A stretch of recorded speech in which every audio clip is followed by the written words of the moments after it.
మా నాన్నగారు స్వతహాగా 2 గుంటల ఇంటి స్థలం కొన్నారు. మా పాత ఇంటి పక్కన మా తాతగారు ఉన్న ఇంటి పక్కల మా నాన్నగారు 2 గుంటల ఇంటి స్థలం కొంటే మాది గ్రామం నెల్లికుదురు, మండలం నెల్లికుదురు, జిల్లా మహబూబాద్. మా బాబాయిలు మా చిన్న బాబాయ్ అయిన నరేందర్ కుమార్ గవర్నమెంట్ ఉపాధ్యాయుడు, ప్రధాన ఉపాధ్యాయుడు. ఆయన అధికారం డబ్బుతోటి అన్నిటితోటి మా భూమి 2 గుంటల ఇంటి స్థలం కబ్జా చేసినారు. 2 గుంటల ఇంటి స్థలం కబ్జా చేసినారు. మా తాతగారు ఇచ్చిన ఆస్తి పొలం 7 ఎకరాలు. దాంట్లో ఆయనే ఎక్కువ దున్నుకుంటున్నాడు. పట్ట తక్కువ చేసుకొని సాగు ఎక్కువ చేసుకుంటున్నారు.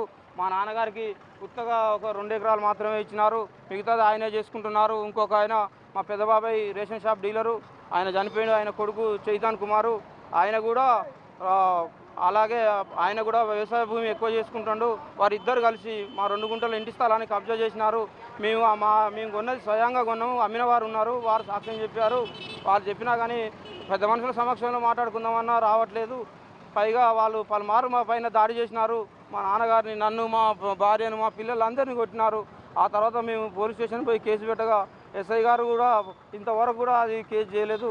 మొన్న కలెక్టర్ ఆఫీసులో కనుక పిటిషన్ ఇచ్చినట్టయితే ఆయన బయట అక్కడ మా భూమి కబ్జా చేసిన వారిపై చర్యలు తీసుకొని మాకు న్యాయం జరిపించాలి. అలాగే నరేందర్ కుమార్ గారు బజాజ్ అలెంజ్ పాలసీల పేరుతోటి మా దగ్గర డబ్బు కూడా కాజేసిండు. మాకు చాలా అన్యాయం జరిగింది. మాకు న్యాయం జరిపించాలని కోరుకుంటున్నాం. For more videos like this, subscribe Big TV channel.